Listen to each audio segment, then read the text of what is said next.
It's the Webby. It's the Webby. It's your boy, Michael Carroll, with Amanda Roan. I'm so used to saying Amanda Hall. Listen. Amanda Roan, though. Tenderoni. Single life. Why they call you Tenderoni again? Because my last name's Roan. Tenderoni. I got you. Tenderoni. You got It's the Webby Podcast, episode 3.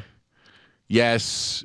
I got the same clothes on. Yes, I liked how I looked the last time. I was very demure. I was very cutesy. Oh, you using the word. Yes. Demure? How do you say it? I don't know. Demure. I'm Demure? very mindful that I say it how I think it should be said. Demure. I still don't know what it means. Very mindful. That's what it means. So it means you're like I'm mindful, very smart. So why is I'm that very a thing? cutesy. I don't Why is know. that a thing? It's a trend. I don't know. I like it. And we've been saying it, especially we've been saying it a bunch of times. Who's we? There's people I work with or be my wife, like, yo. I'm sure Tasha has been like throwing it out there. Oh, yeah, for sure. Like, hey, if you cook dinner tonight, like, that would be very mindful. Very cutesy. Demure. I think we're going out tonight to somewhere called Off the Hook. Oh, okay. Yeah. Maybe I'll come. No, I won't. No, No, because I have plans. You know. oh, you got a little dizzy? You got a little dizzy?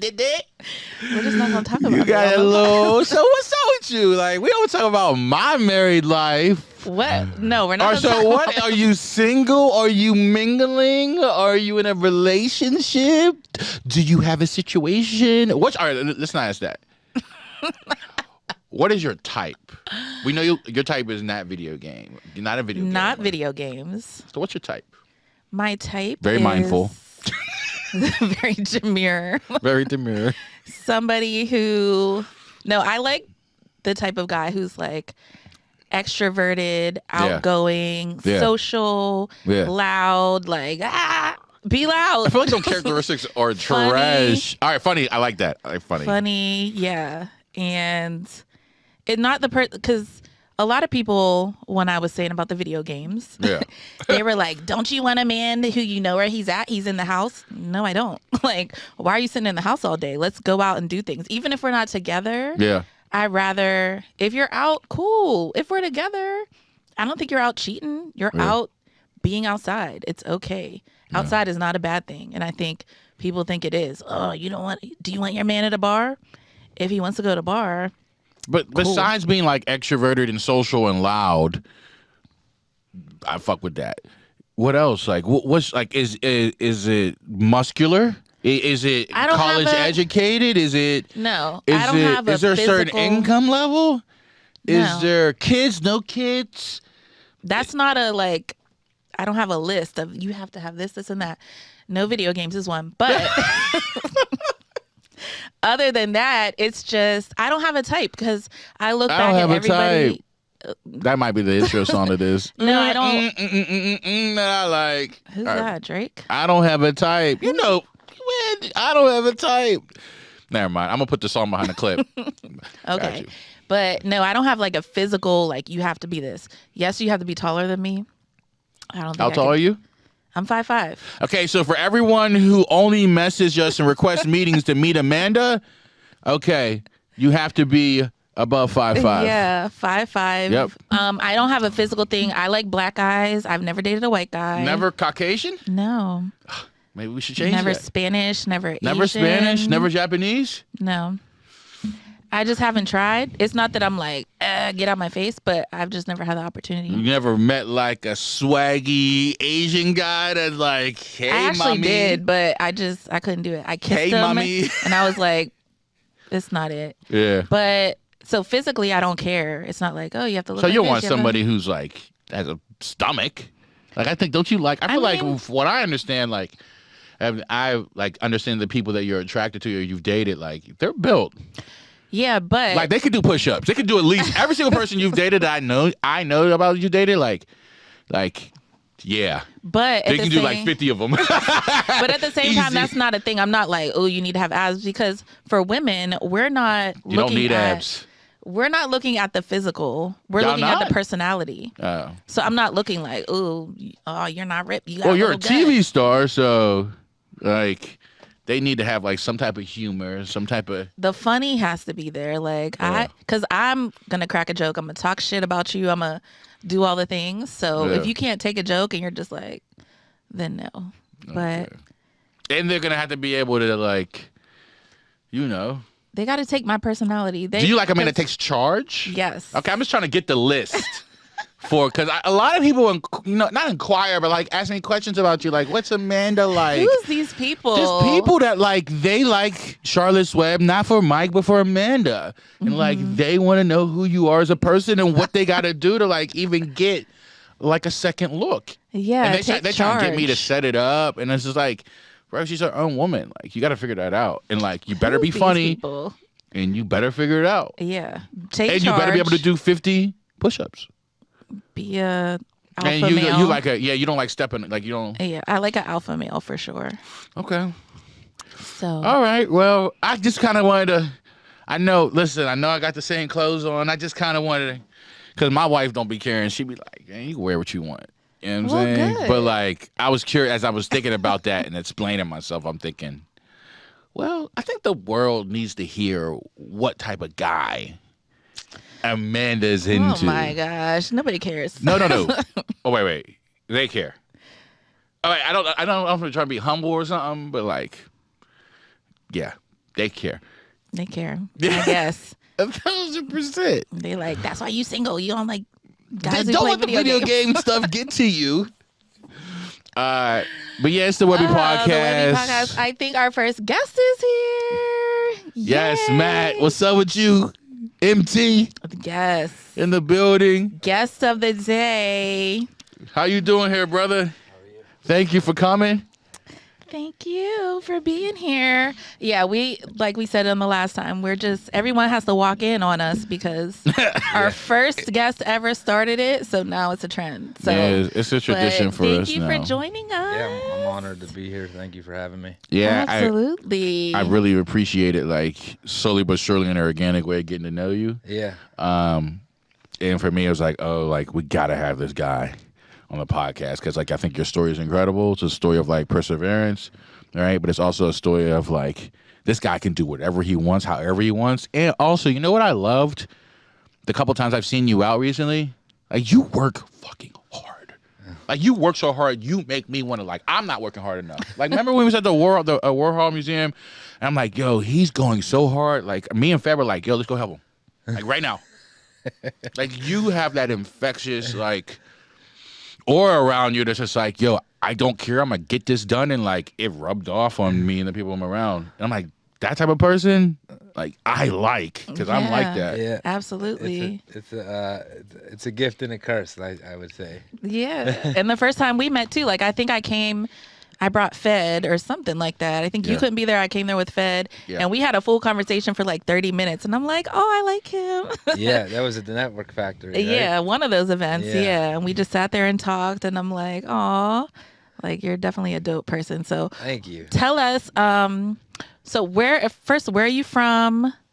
Okay. Yeah. The backstory. Yes. Backstory. My name is Matt Thornton. I am MT. Yeah, I am. I'm from the South Side. Okay. I have the belts. Yeah. What? The Belts Hoovers. The Hoovers. Yeah, I lived on Climax Street. Ah. But I lived around the whole South Side. I was 16th Street, then moved up top to Climax. So you were like down near, like Carson. Ain't from the street. MT from the streets. Yeah. Down near Carson. How was that growing up there? Not even a block on that first block. Right where what is it called now? Foxtail. Oh. I feel like I've never met anyone anybody who lived there like growing up. How was that? I met a couple of people. Really? I met a couple of people. I mean, it's different. Right? I ain't gonna lie, it's different. Well, it was different back in the 80s. Yeah, it was. You know, talk your shit. Tell me how it was. It was different back in the 80s. Like compared to how it is now. Yeah, like now it's like college, like Mardi Gras. What is that? Bourbon Street. Yeah, but like, how was it in the 80s? Like more 80s, businesses. Carson was Carson. Like yeah, it was starting. I remember like we lived on the first floor. It was split up into two apartments. We lived on the first floor, my cousins own McGardle's Pub, like right there. Oh, okay. I have like a giant Southside Irish family, and from all over, like all the different neighborhoods in the Southside, and yeah, it was like very family oriented. But then like my mom, people from the bars would come and pee where like I would play in my like in the side of the house, you know, like Yeah. so like my mom would just fucking dump water on them.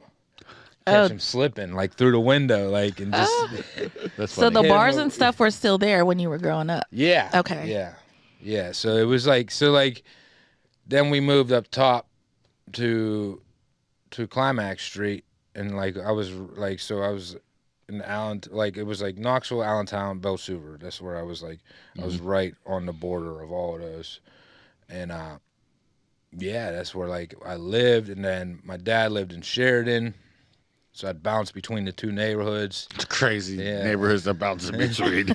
And then my mom wanted to get me out of the South, so we moved to Houston. Oh, Houston's a beautiful place. Houston, Texas. It was like my best analogy for that trip was like it was like Fresh Prince of Bel-Air. Yeah. No, I get it. So like It's a culture shock. Yeah, my uncle was selling Lexuses. He had a in-ground pool in his backyard, had a maid. Like so like it was like, and I came there and I'm from the South side of Pittsburgh, and it was just like, what is this, you know? And I eventually got me and my mom kicked out. Oh shit. And we ended up in a women's shelter in Houston, Texas, and then she shipped me up by myself on a Greyhound to Go Pittsburgh. move back with family. Yeah, so I went. That's when I went to Sheridan, Yeah. and then my mom moved to Mount Washington. Okay. And then she was like, screw the South Side, and moved me out to Swissvale. But it was like the geographical changes didn't change. The conditions. Yes. Yeah, so it was just like, No. there was some like demons that I didn't really, and I guess we'll get more into that, but I didn't really, Yeah. I didn't really know. That stemmed from your childhood? Yeah, that I didn't really know, like, were there until I was an adult, Yeah. you know? Did you have any siblings or you were only child? So I have a half brother, Yeah. and then I have a step brother. Did they live with you? No, my half brother, I guess like he didn't really talk to my dad, so there's not really like a relationship there. And then my step brother, we talk, but like not as much as we should, you know. Yeah. But I had siblings, but like pretty much an only child, you know. The beautiful thing about my story is, like, I have a similar story, but I had a brother to go through it with. He was by himself. And then it makes me think, after I went to college, he had to go through it by himself. So just kind of like listening to me and him talk about that. To this day, he felt, you know, there was a time where he felt like I abandoned him. He's like, you just went off to college and I had to do all this shit. You know what I'm saying? So me and him have consistently worked on that part of our relationship. And like, hey, bro, I was only 18. I know you was only 15, you know, 14. Like, I was still a kid. I wanted to get away from it. But in the beginning, like right after our mother passed, like there was this thing between us of like, you abandoned me, now mom's dead. Like I went through a lot of shit when you left. And we worked on that for the last 10 years. But I can't imagine. It makes me think about him and him being by himself, like traveling. And like he's also lived with my mom in a shelter and then went back and forth.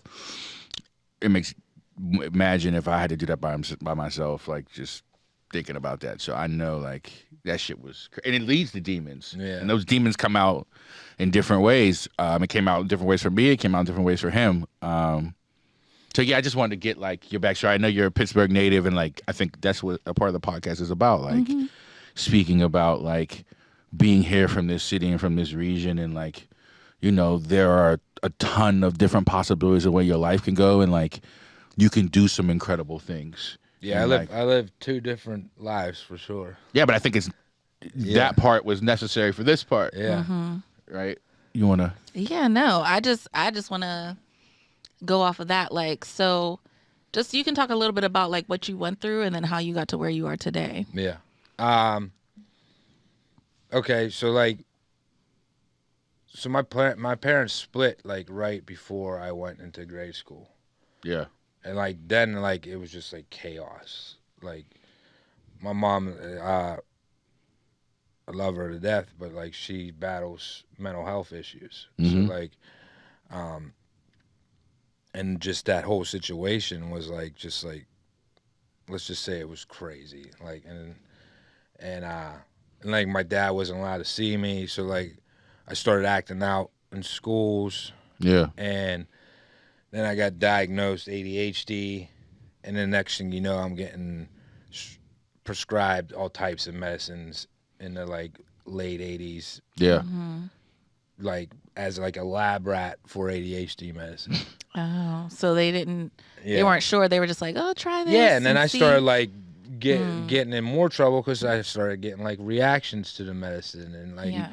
so, and I feel like that moment, and it's like it was like I was being primed to be a drug addict Yeah. just by feeling like that I needed something outside of myself to make me feel normal, you know, because that's what like the physicians were doing. They were giving me these prescription medicines, Saying it was safe. yeah, and so like fast forward to probably 12 years old, that's when I started like hanging with the older dudes in the neighborhood, smoking blunts, drinking 40s, you know, Yeah. like, and like, yeah, I guess like the to sum it up, because I could sit here and talk about it the whole show, but like to sum it up is like from 12 years old till 28 years old, like I was stone cold, like in the streets, Mm-hmm.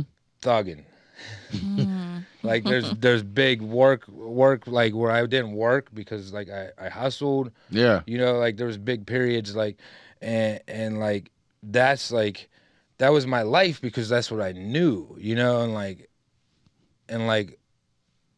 yeah, like it was just like I didn't know anything else because like I seen examples like my dad worked for the city, Pittsburgh City Water and Sewer Authority. Like he Yeah. worked for them. My mom like would have jobs and stuff, but like I seen these like jobs, but I didn't see them as like what I wanted to do. And so like what I saw in the neighborhoods that I was in is like the dudes making the money, you know, or the dudes with like the women and like how they were getting all these things, and it wasn't like What a typical job was. the society's like what the Definition of success. Definition. yeah, Of it was like what was providing. normal in the neighborhoods, in Yeah. our little hubs, but it wasn't like normal to people outside of those hubs. Yeah. So that's what I chased, and like that, I did that, and like eventually I ended up breaking a cardinal rule and getting high on your own supply. Like I skipped a part there though, but like I got in an accident in 2001 behind the Edgewood Town Center. I was struck by a train. Tell us that story.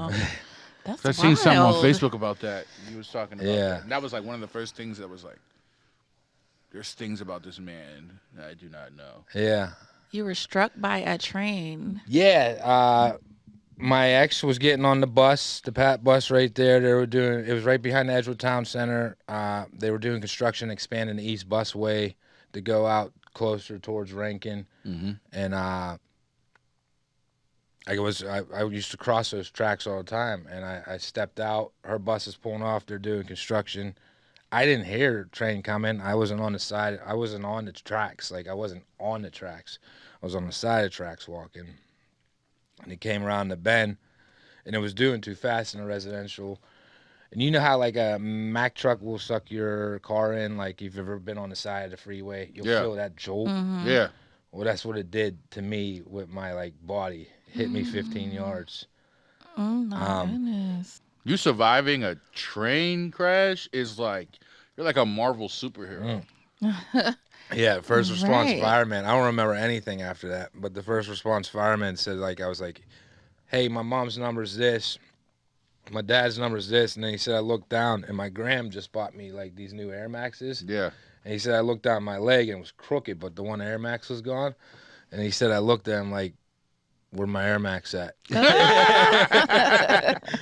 And it was under the train. My dad went back and got it. But like they said, I had a 10% chance of living. Jesus Christ. And Yeah, man, and that's when I got introduced to the Oxycontins. So it was oxys that kind of led you on that. All right, I like this feeling. And like in the beginning, it's like you like the way it feels. Like what was that feeling like? Like you was like, oh, I like the way this feels, and then Like an invincible feeling. It was like unfazed, you know, like you was just in this like you focus on what like you want to focus on. You don't have to worry about distraction. yeah.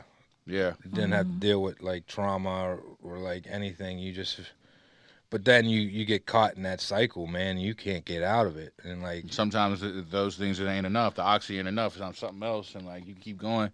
What was the moment? And you can dive into it if you want. Like I don't want you to stay there, but you went down the path of being addicted to drugs. It started from oxy and the train crash, which is a whole documentary and series about on Netflix that was extremely interesting about how the entire world got addicted to OxyContin. That was like eye opening for me. But what was the moment?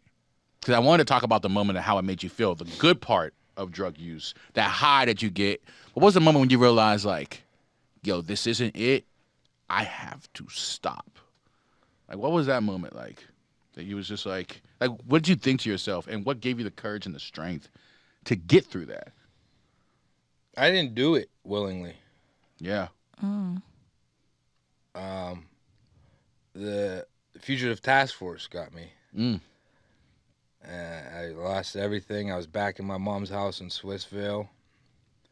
And I was hustling out of her house. Didn't really care like what she thought because I was just trapped in my own self-centeredness. Like my whole life, just like in the beginning, like I made money. You know, like I had money. I had things. Like I had all these outside external valuable things. Like, but like I was empty inside, and I was just like filling that void with the pills. Yeah. And because they were pills, I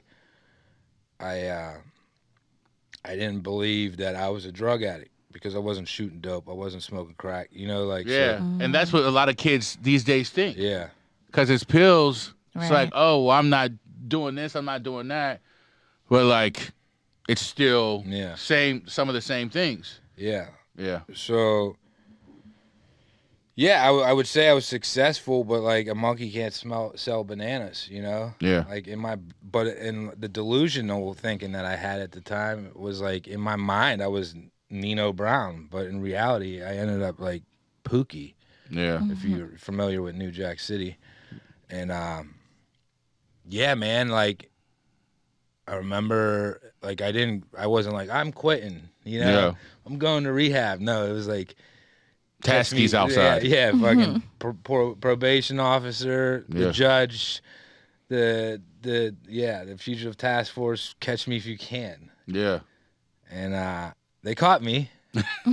Usually they always almost do. a year and a half later. I was on, but like at least you had a year though. Like, that's crazy. You gotta wait for a year. Hey, dude. What was some of the ways? Dude, I seen my old probation officer. Like he was driving an Uber. He's like on high impact now. Yeah. But and I'm actually cool with one of his colleagues, like who's also a probation officer, and like he was like, man, you were fucking all over the place. I was looking at McKees Rocks for you. I was looking in the north side for you. I was going down to the Swissvale, Rankin. Like I was raiding people's houses. You was Leonardo DiCaprio. Catch me if you can. And a lot of the times, like I remember like 3 of the times I was there, but I was just like, fuck, they're there for me, you know? Yeah. But that last time was just like, yeah, man, it was like, I remember it vividly too, because remember I said I didn't do dope. Yeah. So like I thought I was better than everyone else. Yeah. But then that day, man, like I couldn't get, like I was running out of like pills. It was like pills were drying up. Like before that, like I had dirty doctors writing me scripts. I had people in Florida shipping me up stuff. Like I had using your bag. Yeah, like and I had like actually where Whole Foods is in the high rise. One of my I used to be the white dude to go in the hood and just pick up. No one was buying pills in the hood back then. Yeah. Really, like, so I was getting them like dirt cheap and then selling them to the rich. Yeah. The rich people It was that going could crazy. afford. Yeah. But yeah, like it. But like, the thing is like that last day, man, I ended up diving into a bag of dope. Yeah. And like it didn't even faze me because of how high my tolerance was from the pills. Pills is damn near the same thing. And I remember just being like in that window, and this is a funny story.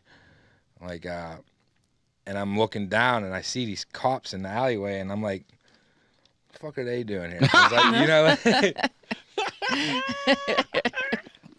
Not thinking my bright idea was like, I'm gonna yell down and be like, "Yo, I think I see some kids run down that way. If that's what you're looking for." Dude gets on his walkie-talkie. He's like, "Yeah, we got him." Hit the house. Oh man. The system kind of saved you then. It did, yeah, dude. So like, I say that a lot. I said when my freedom was taken away from me, that's when I experienced true freedom. When I was in the Allegheny County Jail. That's crazy.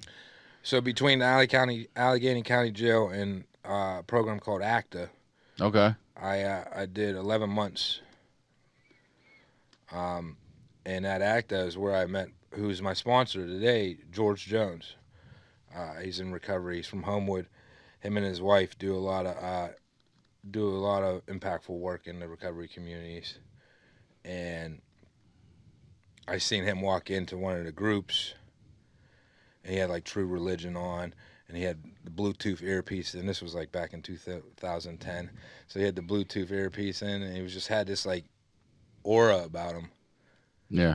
And then he started telling his story, how he like was a crackhead from Homewood, moved to DC during the crack epidemic down there, and like him and his wife survived all that, came back up, and then he was a director of treatment for this county program, and I was just like, oh shit, It's possible. It was like that first hope shot, you know. No, man, I know you got. I'm going crazy right now. I'm sorry. No, you're good. You're good. So you're locked up. I'm big into like figuring out how did you have to think? Because a lot of people feel like when they hit rock bottom, whatever rock bottom is, it could be financial. It could be a drug habit. It could be relationship. It could be whatever. Spiritually, a lot of people feel like when they hit rock bottom, like, what is the mind, like, what is the mindset and the way that you have to think to change the way your life is? Like, what was that for you? Like, how did you start? Did you feel yourself changing the way that you thought, the way you approach things, the way that you process information? So I don't know if I think this is going to answer your question, but I needed a separation from the drug to even start thinking clearly. Mm-hmm. And as I got that separation, like, there was, of course, when you're the person, the plug, everybody's your friend, you know? But when I went to jail and I started calling people, yeah, no one was answering their phones. Mm-hmm. You know, even the girl I was seeing at the time, and God bless her soul, she's no longer here, but she was like, "Hey, can I call you back?" Yeah. When I called her, it's the jail Like, how payphone. you You can't call back? call back Right. the jail payphone. Oh man. And there was something like it came over me, and I was like, "Yeah, go ahead, give me a ring." And I hung up the phone. Like, it was just like, and like before I went to jail, I was willing to die. Like, let me just walk through this scenario.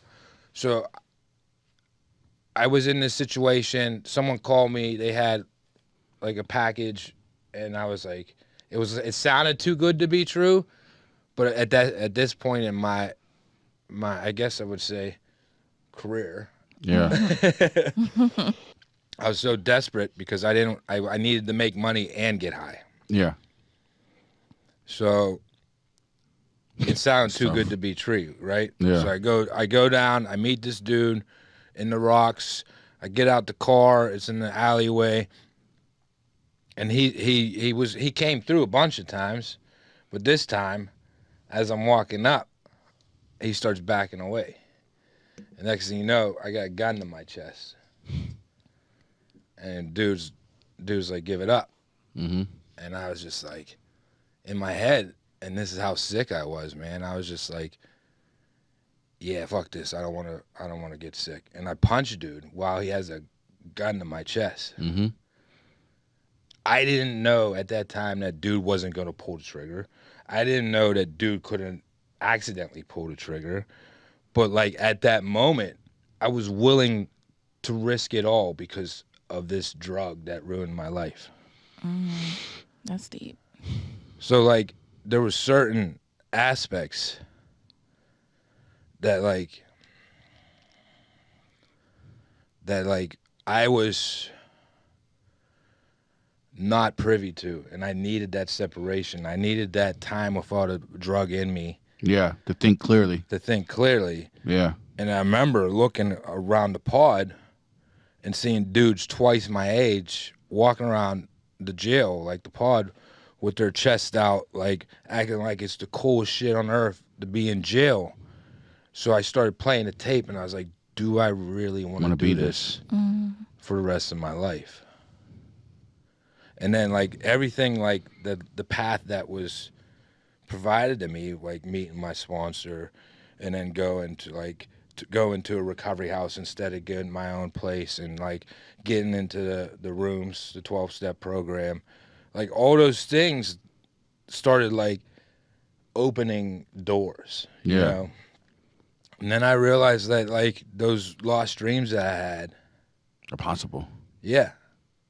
And like the new possibilities arise, you know? Mm-hmm. So, yeah, I just fell in that, man. I just started grinding, you know, because like felt like I still have time to make up because I didn't get clean until I was 28 years old. Yeah. You know, I'll be 42 next week. Still young. Yeah. I know 65-year-olds that are going crazy right now. But I lived that other life longer than I lived this new way of life, you know? So I'm still like, and emotionally, like when I was 28, like I was still a teenager when I got clean. Yeah. It was like being a teenager, like in a 28-year-old's body, because like now I had to deal with life without any buffer. Sheesh. Yeah. You know, so I had to learn how to control my emotions. I had to learn how to do all these things like that normal people do, like, and go to work and like. Mm-hmm. So I did. I went to work. I was a server. I did landscaping, but then I started like doing the comedy thing, you know. Yeah. And that's when I started 412 with my friends. I told Mike you did comedy. I was like, we had a talk about that, and he was like, no, he doesn't. Yeah. I was like, yes, he does. We talked about it. So can you dive into that, because that's maybe something that I'm not privy to. Yeah, that's why I started Drip Lounge. So this is the Drip, because I had a question. So I Drip didn't had know a about hip hop Drip. venue. Yeah. And that was then here in Pittsburgh. Yeah. So you ran your own lounge. Yeah. So it was a vape shop because I knew a bunch of people in the program in recovery. Yeah. That had like, I knew a dude in Miami, a dude in Denver, a dude in LA. Like I had all these people that had these vape juices. Yeah. And it was like Pittsburgh was like, it was like prime market. It was before it got crazy. Yeah, with all the vape shops. Yeah. But then that's when the like, yeah. So 412 was a conglomerate of some of my childhood friends and some people in the program. Some hip hop artists and then some comedians, and we did like skit comedy. Some of our stuff ended up on Ridiculousness. Where was that? Mikey and Big Bob had it on their show. It was trending in You the know UK. what Ridiculous is? Oh yeah. Yeah. But where was the venue? Oh, that was on Warrington Avenue, my old stomping grounds. In the South Side. Yeah. Okay. Yeah. What year was this? It's hard. Yeah. What year was this? Because where were we at? 2016. Oh, I was in Philly. I was in LA. That's why we weren't here. Yeah, it was like, well, we had a bunch of people up there, man. Like, shit, man, there was a whole. It was crazy. Give us one moment that was like you remember from Drip. Yeah, this artist Complex had a show up there, and he had. Well, I have two moments. it was Burning Bridges Comedy Festival. Okay. Where we had comedians from all over the country come in, and ours was a stage. And like I was still doing comedy at the time while running the business. Yeah. And like the business stuff kind of eventually took over, and I stopped doing comedy because I was just focused on business stuff. Yeah. But like I was able to perform with these national traveling comedians. Is there some tapes? I gotta see a stand up. Yeah. Matt, you gotta send me some stuff. It's pretty much a lot of like making laughter from my pain. You know? I know another comedian that he's out show in recovery, and Mike. Damn, what's his last name? He's a part of Greenfield Podcast. Sorry, Mike. Zidell. Mike Zidell. Yeah, I know Mike. He's funny as shit. So- It's the same kind of like vibe. Like, My fiance's brother is super tight with Mikey. oh my goodness, he is so Because they're all funny. from the Greenfield area. Oh, Greenfield Podcast. Yeah. That's my guy. Yeah. But yeah, so I was performing them, and then I was also like a show promoter, host for hip hop shows. Yeah. So we had like Pet Zebra up there. Yeah, and I know like, Pat. Yeah. Joel and, Yeah. and PK Delay. Yeah, and, like, PK is crazy. We had a crazy lineup, dude, and it was just like every other weekend there was something bumping up there. There'd be like lines that we had battle rappers up there. Real Deal was up there. For real? Yeah, like Palermo Stone. I know. I think he's a Penn Spill, Hills kid. yeah. DJ Spills was there all the I know time. Spills. Afterthought was there. Yeah.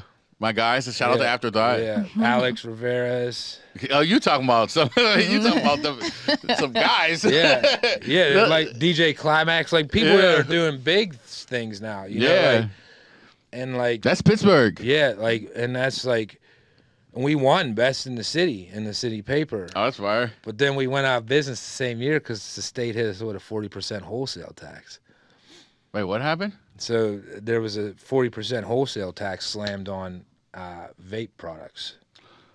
Oh, snap. Big Tobacco got big pockets.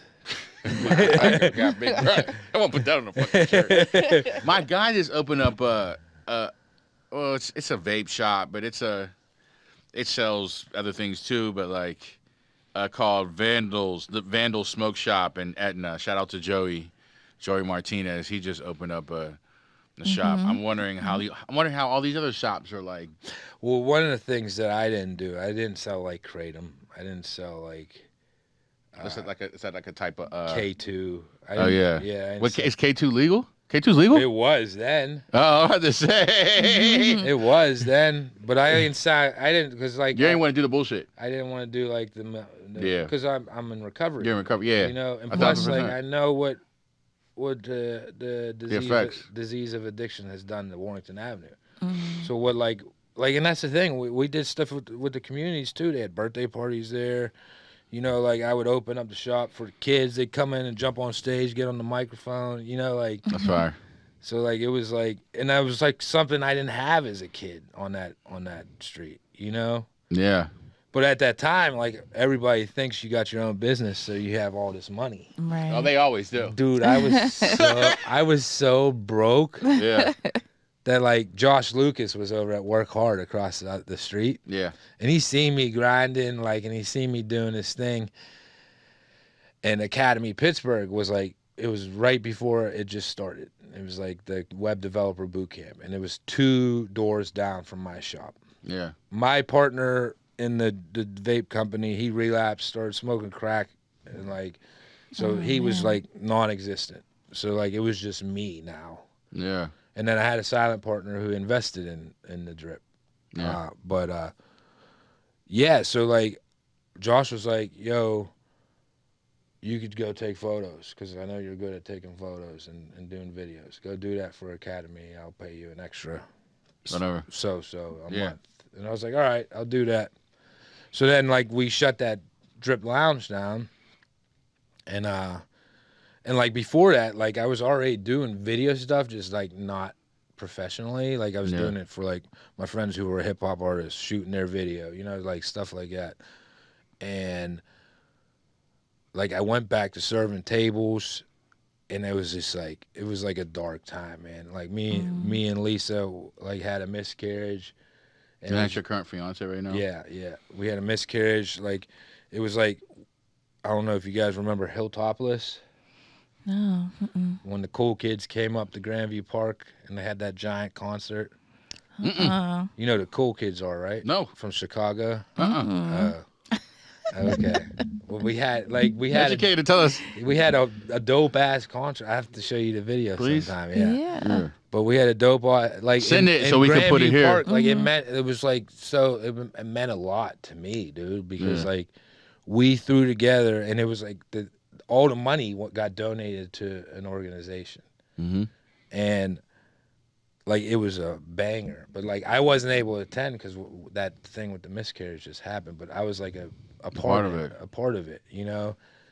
And like, but like being able to be a part of that, like, and I'm like in that bad spot. And Josh was like, "Look, man, you come here every day before your serving shifts.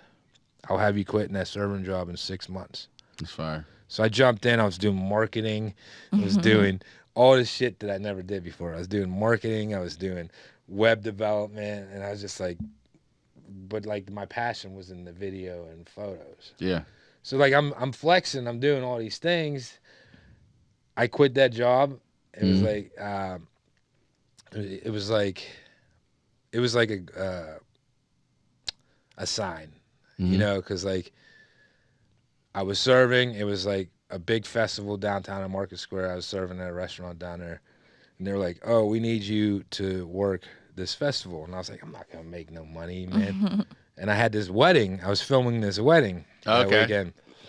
Oh, you was trying to get to it because you was also doing weddings too. Yeah, you was trying to get to it. So I was filming this wedding, and I was like, "Okay, I'm just gonna film the wedding. I can't work." And they're like, "We're taking you off the schedule." It was right before my daughter was born. And I remember Lisa was so terrified that I was just like, "Fuck it." You know? And I just dove in, dude, and I just like never looked back, dude. Like I got in leadership roles at the Work Hard and Academy. Yeah. I started my own production company with clients all across the country. Yeah. And like now I'm at the Warhol. So tell us what do you do now at the Warhol? So in the beginning, I was hired a part of the Warhol Academy team, and I was the director of digital marketing for the Warhol Academy, and I started the event called the Network. Which is one of probably the biggest networking events in the city of Pittsburgh now. Right? Like, it's crazy, your story from going from like Swissville and like, yo, them kids ran down that alley to like representative of one of the most prominent and well-known museums in the world, and running that is absolutely insane. Yeah. Just hearing you say that's insane, dude. Sometimes you don't see it. It's incredible. Yeah. Yeah, man, like 2 years ago, like what's crazy is like I said, I have my own production company too. 2 years ago, the same street my mom lived on in Swissville, there's a place called Power in Swissville, right down the street. And they ended up being a client of mine.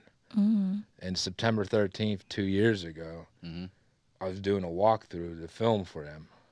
And Power is for women in recovery. It's like I actually just heard about Power. It's like a women's shelter, but it also has resources for people in recovery.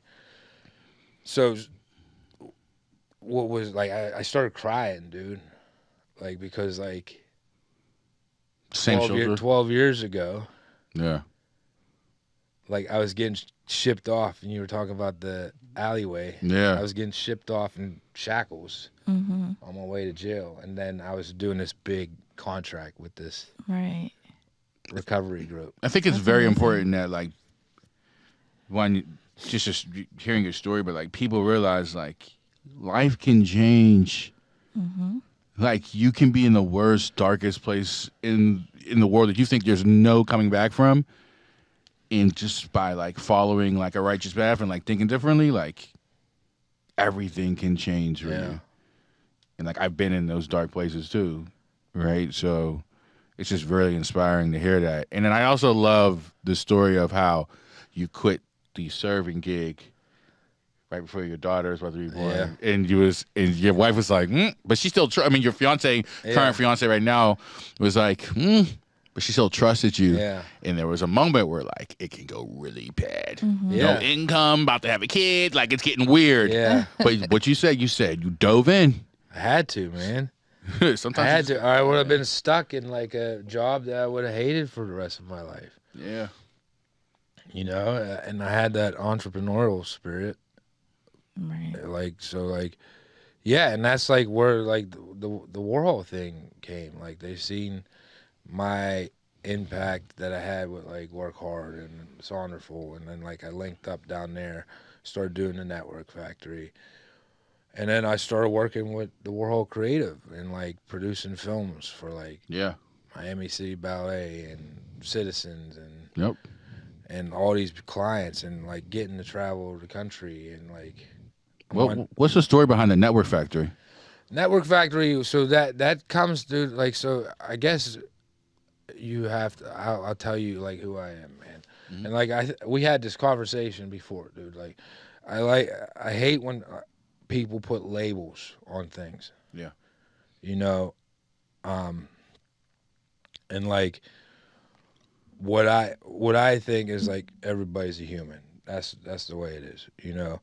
And I think the Network Factory, I think what I was able to do there was open that door to everyone, no matter what statue or like whatever step you're at in life, like and take people and bring them together and make this welcoming environment that like inspires collaboration and creativity and like just this like realness, like, you know, it's like people are hugging each other and people are like laughing and people are like just having a great time. And it's not like at old like networking events you have like people with business cards like walking up and stuff. No, you have genuine conversations happening here because it's just this vibe that like we were able to create there, you know. And it was just like this vision I had, like, let's take an executive from a Fortune 500 club, put a small business owner up there, and then have like a moderator that is like a press person or something. You know, like just take all these different and just have them talk about topics. You know, like with Fed's Network Factory, the celebration of 50 years in hip hop, that was like dope. You had Paradise up there, who's an OG. Yeah. You have Fed, who's a young gun with Taylor Gang, Northsider, right? Yep. You had Martha Diaz, who's like world known curator for like hip hop. I just met Martha the other day. Shout out to her. Yeah. And then you had Mike Dean from Whammo, like who's been building culture for years. Yes. So like you had this like conglomerate of different like brackets. Yeah. But all represented hip hop, you know, and they got deep and they talked about real stuff. And then really when that conversation stopped, they talked to the people in the audience, like, and you had people like just chopping it up. I'm so mad I couldn't make it to that one. Yeah, where were you? I was there. I think I was out of town. No, well, you were on. I think you were on your honeymoon. Yeah. Oh yeah, I was on my honeymoon. Where was you? Paris. I was in Paris. I was in traveling the world. Italy, okay. All around That's Europe. Dope, dude. Yeah, I knew you were somewhere out of the country. It changed my life. I ain't gonna lie. But no, I just love how you described the Network Factory, and that's exactly how I feel every time I go to one. Every chance I get to go to one, I've been to like 3 of them, I think. I get that. And like I might have a business card in my car, but like it's genuine conversations. And now because I know a lot of the people there, and if I don't know somebody I know knows them, it's like I might be having a conversation with Byron, and he'd be like, "Hey, Mike, this is such and such you should meet." And it's like, "Oh, this is a vibe." You know and Pittsburgh's like so small. It's big but small. Yeah. So to know everybody, it's a good thing. But the other networking of it, and I'm not trying to downplay anything, but like, I think you accomplished your vision. I'm starting to feel comfortable in that place. Like I be feeling comfortable at in the Pop District, like at them network joints. Like, I ain't gonna lie, because you know I'm awkward as fuck. Like, Yeah, Mike hates outside. So. but like I'll see 2 or 3 people, I'll be like, all right, this is fire. Yeah. You know what I'm saying? So you have that. What's next? What do you have coming up in the future? Well, now with my role as senior producer with the Warhol Creative, I head up projects within our client base. Yeah. And then I also have the opportunity to mentor the film fellowship students that come through. Yeah, and that's great work too. So it's that's like good. to be able to, because I don't come from like a college background. Mm-hmm. You know, like I come from like a self-taught background. Right. Yeah. But I'm able to teach, and I remained open-minded to everything that I approach, because like you got to remain teachable, man. Like there's always something evolving, and you have to be flexible 1,000%. and fluid. But like I get to teach like my way that like I would learn how to do stuff, and what I think goes into the art of filmmaking, and show that. And like I have great relationships with these fellowship students, man. That's what's up. Like That's it's like good. some of them call me up. Sometimes I can't take on gigs from smaller clients, and I just send them their way, you know, like Yeah. So it's like, it's just like I always say, back to the network factory, your network is your net worth. So like It's you true. said, like you said, dude, like it's the way you act towards people, man, is the way they perceive you. And like I believe that if you put good out, It comes back. good, you shall receive good. You know, like good vibes. Put good vibes out, you get good vibes back. I'm all about that. Yeah. Optimism, positivity. Make it happen. Yeah. Make it happen. That's her motto. That's my phrase. Yes, I love that. Oh, yay. Yeah. Was there? I feel like there was one other thing I want to. There was something that while you was talking that I think it's crazy because, you know, being in video production for these years, I want to say like 8, 9 years, I've learned working with videographers and producers like the self-taught videographers and producers and versus the Point Parkers. Like I remember I was more leaning on the side of like the self-taught, and then I started learning about the Point Parkers, and then I realized like both are necessary. Yeah. like my one guy, shout out to Doran, like he's a self-taughter, and like he's probably one of the most talented people I've ever seen behind a Blackmagic camera. Like he's so good. And you know, I worked with him for a number of years. And just I learned so much from him in a different way. But that was the only that was really my intro to learning about cameras. So like being taught from a self-taughter and how he taught it was like incredible, and it gave me my base. And then learning from like the Point Parkers and like understanding like color science, and it's just like yo, like you said, like it's important. Like when you said like I teach my own way, like it matters. Yeah. Like them kids are soaking up, because I soaked up the knowledge from a self-taughter, and but I think you need a little bit of both. I'm shout out to my Point Parkers, you know, and Me. she went to Point Parkers.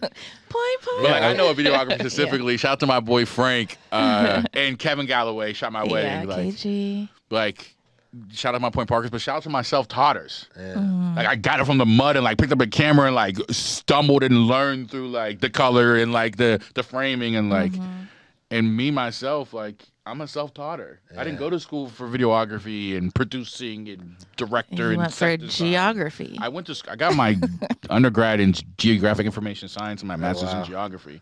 So motherfuckers be like, how does that help with marketing?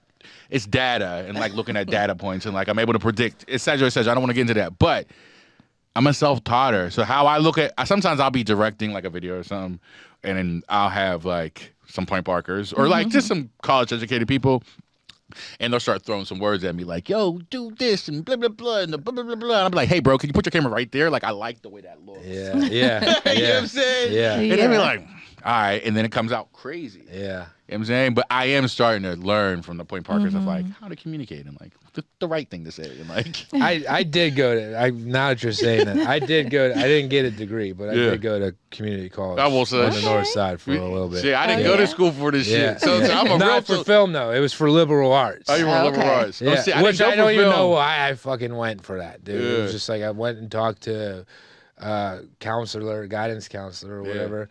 And they're like, you should do this. And I was like, okay. And then I'm in the class and I'm like, what the fuck am I going to use this for? Sometimes school these days, low key, is like, I'm telling my daughter, she took her SATs yesterday. Actually, this morning. She took them this morning. I tell my daughter, I'm like, yeah, going to school is cool. Like, college is cool, but like, make sure you're going for what you want and like, make sure you pick a school that you want because like, and like, make sure you're picking a career path that you want because these days, school. It's more about the experience. Yeah. Can I give her the experience about her leaving school with $100,000 worth of debt? But the college experience is worth it. Like my 4 years of college were the best time of my Here's life. the thing. I say it's worth it if it's free. I'm listening to these financial podcasts, just trying to get my financial well-being together. It's like any parent out there that straps their kid or lets their kid go to college and leaves that school with $100,000 worth of debt is a bad parent. What? And think about it. If you let your kid go to college and spends $100,000 for 4 years of experience and knowing that they're going to be strapped with that debt till they're 50. I mean, I got it. Me too. But I would never trade my college experience for anything. Until you have to I would go and do it again and charge another $100,000 for it. It was the best time of my life. But maybe there's a way, like, but since I we went partied at Pitt, but I was I was partying too. I went to Pitt and I had that experience. I just didn't have the classes. You just didn't have the classes. You can have the experience, but maybe there's a way to like do it for free. So maybe like Danica, instead of like going, without if you don't have a scholarship, like maybe do community for a year and then go for free. Like I want her to have the experience, not at the cost of her next 30 years of passive income. That's all I'm saying. Yeah. Like, and when he said that in the financial podcast, it's like, parents, it's irresponsible of you to know where they're heading, know how it's going to affect their lives, but like let them do it. Like find a way for them to go for free if college is the thing that you believe in. Because them my debt. My college debt is killing me. Yeah, me too. It's killing me too. That's killing me. Yeah, I have a lot of friends that like it's crippling them too. It is. Crippling but like people. I'll tell you this, like when some of the people I sponsor this guy. I told him to take the web developer boot camp that up in Warrington. Yeah. Now dude's like making $70,000. Bro, you could be a welder. You could take those boot camps. And like his little debt that he had is already paid off That's after what I'm 3 saying. years. There are so many other ways, like, especially in the modern day. But living on campus and having that it's experience away from incredible. parents, Trust me, I love it's the that. reason why I would I'm do it here. any day. It's the reason why I'm here. It's incredible. I went to Cheney and Westchester University. Incredible. Like in best time of my life. I learned everything I know now because I threw parties at Cheney. Marketing because of Cheney. Like I know my teachers are looking at it now like we thought him throwing parties was trash. It wasn't. Yeah. Like I love it. However, so would you take that away so you don't have the debt? I wish I had someone or a parent or an advocate to say, hey, Mike, make sure that you find a way to eliminate the debt. Like if I had an older person to tell me to pull my coattail and say, go to community college for 1 year, then go and get the Cheney scholarship. It would have been easy. Cheney scholarships were so easy to get. All I had to do was just come from community college and have like a 3.2. So you'd rather have not been living there and doing all that so you don't have the debt? I'd rather live there, but I would rather have positioned myself to go to school for free. Yeah. All it would have took was 1 year, maybe even a semester of community college. And if you think about, and we have that in the podcast, but think about CCAC. Pittsburgh, Allegheny County, do not sleep. Where's the camera? Do not sleep CCAC. CCAC is incredible. Yeah, I had some great professors there. Like, and it's cheap. You might mess around, go for free, depending on what area you're in. You can go there. And I know a lot of Pitt, it's about the degree. If you have a Pitt degree but went to CCAC for 2 years, you're winning. What's crazy is when I went to CCAC, me and my boy, like, we had like weed money, and that's how we paid for our classes. So there was like no getting loans or anything. We just was like, all right, we'll pay for this class. And we used to go, and we'd pull up in the parking lot, and he had these like 210s in the back, and it'd be like, boom, boom, boom. That's crazy. rumbling, trunk rattling, and we That's just blow up funny. and we just go to classes and just be like in there Yeah, that's crazy. trying to learn. But that was like the early days. No, bro, I had 12s. I Yeah. had kickers. Yeah. Yeah, I had 12s in my joint with a screen that played belly. Yeah. Dodging triple with Belly? 20s. Me and my best friend. With the headrest TVs. Yeah, no, I didn't have a headrest. I had me and my best friend. We had Dodge Oh, the Intrepids. flip down. No, we had it in the CD joint that came okay. that flipped up. So I had a green Intrepid. He had a gold Intrepid. Rest in peace, JJ. We went to Chain University, back-to-back Intrepids, 20s on it. We thought we were them. Yeah, You you know what I'm had saying? belly playing while you were driving. Yeah, we had belly playing. We had, we used to park in the airplane parking lot. Shout out to C. You know what happened in the airplane parking lot, but like, Oh my gosh. it was different. You know what I'm saying? But yeah, if I had someone so I'm pulling my daughter's coattail. Like she thinks she's just gonna blah, blah, blah. Like, no, I'm not gonna no. She probably so annoyed with you. Like, my She's dad won't let me. But like when she's 35 and her debt is done. Yeah. But she'll be like, oh, everybody was having so much fun living But on everybody campus else can't do what they want to do in their lives. I just want to find a way to help her Right. get that experience. Yeah. I do want that experience for her without $100,000 in debt. That's Yeah. it. If I can find, as a responsible dad, if I can find that, Yeah. it's key. Yeah. That's it. I want her to, but it's, college is great. But I know a lot of people that didn't go to college that are winning. Mm-hmm. Yeah, I mean, it's all about that specific person, what works best for you. So for me, it worked out for me, but for It worked someone out else, for me too. yeah. Like, And I just got, 90,000 that was in debt. Yikes. That's just lingering, some but debt it's too. fine. It's Yeah, fine. and my wife got debt. Yeah. So that's double debt. But when my kids get old enough, they're not gonna have any because they already were putting money in already for The that. 529. So like, yeah. responsible parents, put your money into your 529s. That's what I'm doing too. You know what I'm saying? Yeah. I was like, So they have a choice Well, of, yeah. Right. of an experience that's debtless. Mm-hmm. yeah, man, that's key, man. I just remember becoming an adult and being like, all right, what am I gonna do now? Mm-hmm. Like imagine starting as an adult, as me and you did, starting as an adult, entering to this brave new world with $100,000 worth of debt. It's like a setup. We did, and I mean, it's fire. And now I'm trying to figure it out.